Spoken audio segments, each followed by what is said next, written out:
Tiff with Thingamavlogs, and today we have a very, very incredible guest.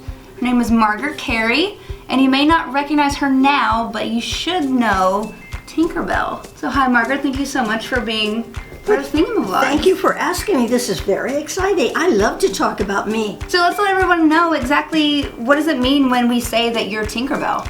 I am the original reference model for the animators for the Walt Disney movie, Peter Pan, and all the succeeding. So they drew all the pictures from me. They asked me to come to the soundstage to, as a matter of fact, I think we have a picture here of it. And then Mark Davis, who designed Tinkerbell and Pirates of the Caribbean and Haunted Mansion and Cruella de Vil. Well, he's super important, Mark Davis. I could go on forever. He's the one who designed her, and when I stepped in front of the camera the first time to do this reference work, I said to him, Mr. Davis, because that's what we did way back then when the earth was cooling, what do you want? Do you want to be like Betty Boop? Do you want her to be above it all? What do you want? And he said, Margaret, we want her to be you. I said, I think I can do that. It was really, really thrilling. And you know what, Tiffany? It's still thrilling. Did you ever expect Tinkerbell to be such an icon throughout this process? Like, did you feel that she was going to be really important to the Disney family, or was it something that kind of just happened and you were lucky enough to be part of it? Well, that's an interesting story in itself, because I started to work when I was 4 years old in our gang comedies, and I could make $8.50 a day during the Depression. That was amazing. So I grew up in this world, which was rather new. Everything was changing in the movie. And I was at Fox, and I got a call from my agent who said, get yourself over to Disney if they'll give you a day off, because they're interviewing for a 3.5-inch sprite who doesn't talk. Well, as you could probably guess, I'm a talker, but anyway.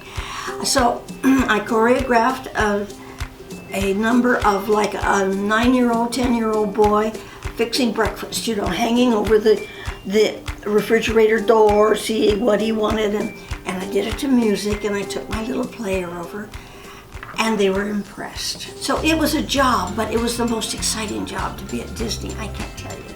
Everybody in the business, oh, you're working at Disney? It's the second happiest place on earth, I tell you, it is. There are many people over at Disney who thought that Tinkerbell was not going to work, that she was very curvy, and Disney had not had any females that were curvy or rambunctious.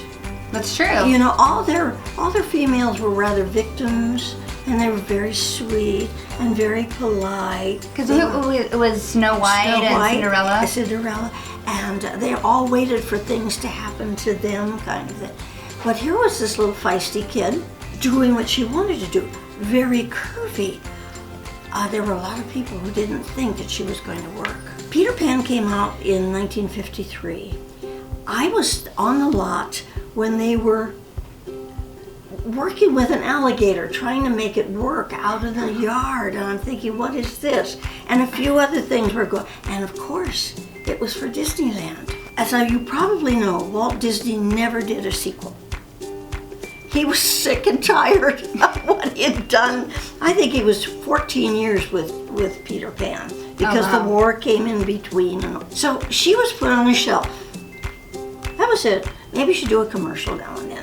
Here they are, they're getting close to what was called a lot Mickey's Village. And that was one of the main names that they were going to name Disneyland, Mickey's Village.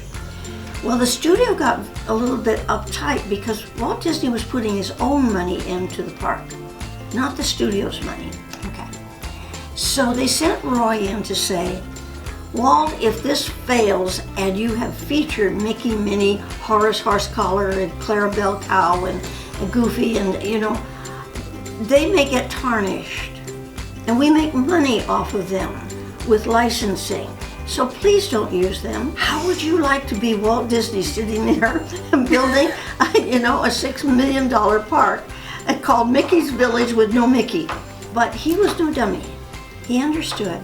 So I'm told by people who were there, this is anecdotal from them, and this was from several places, Mr. Disney said, You know what? Tell them I'm bringing back Tinkerbell and Jiminy Cricket.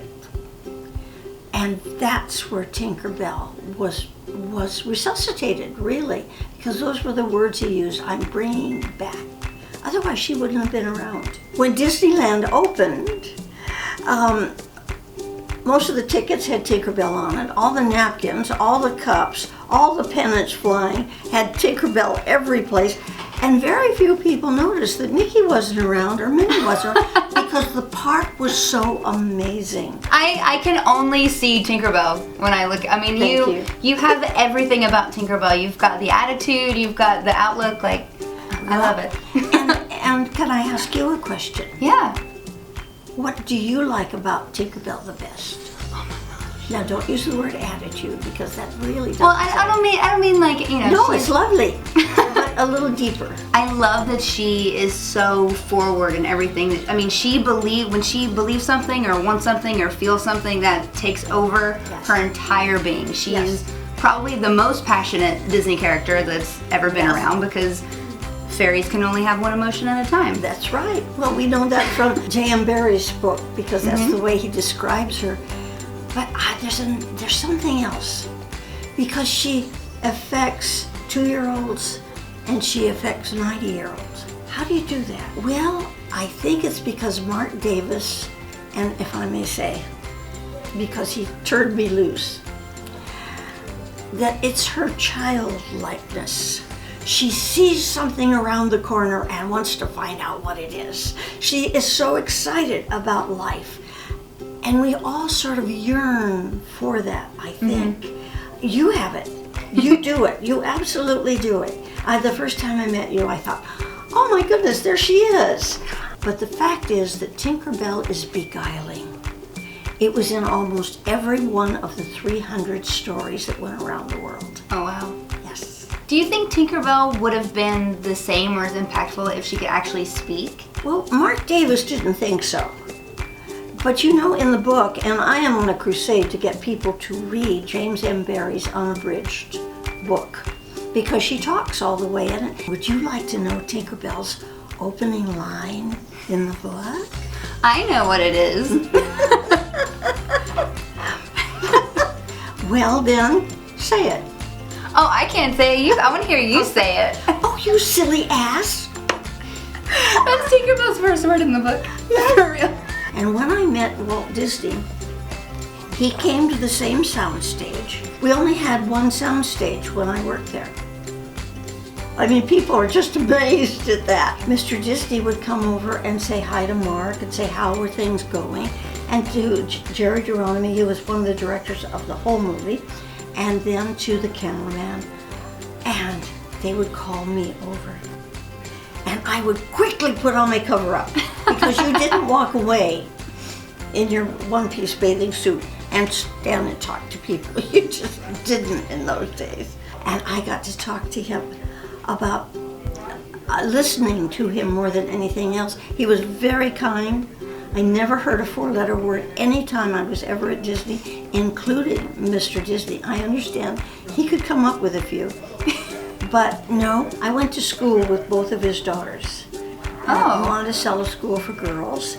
And I went there, and it was a hardship to go there, but I could get a permit to work easily. Diane and Sharon, one was in a grade before me and one was in a grade after me, but we only had 11 girls in each grade, so Mr. Disney stopped, and I had just mentioned it to somebody, and he said to me, I understand that my daughters went to school with you. I wish I could say I was brilliant. I wish I could say something flashing. And I think I said, yes, sir. Monticello School for Girls. Just like that. And that was sort of the end of it. And he stepped away one step. He came back and he said, I think they must have liked you. Uh-huh. So you were not only just Tinkerbell, though, That's in right. Peter Pan. You were one of my all-time favorite Disney characters.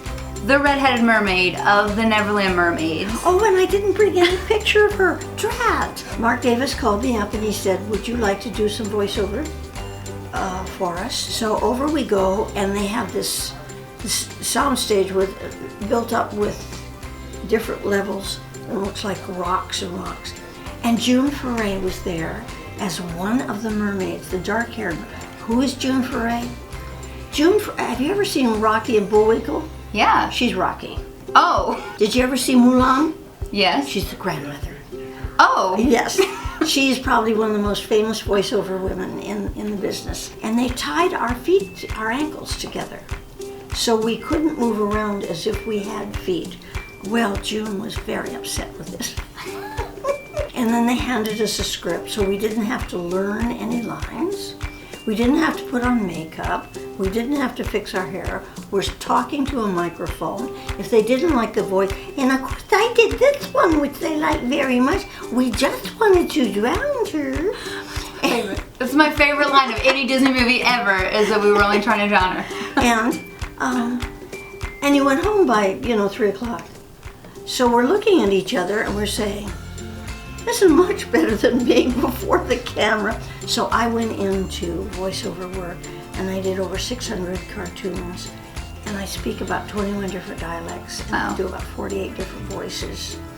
And so that changed from being in front of the camera. Although I did do a little work here and there, which was fun. Well, I met this young lady, this darling Tiffany, and it was at a convention. And I was walking around the convention, and I looked over, and there was this hat. And the name of the booth was Whosits Whatsits, which I adored. I thought, I know what that means. And there were the cutest things there. So I brought you this picture, and I will sign it for you. And here's Peter, and here's Peter. The featherless hat. And there I am. Terribly small, but terribly important.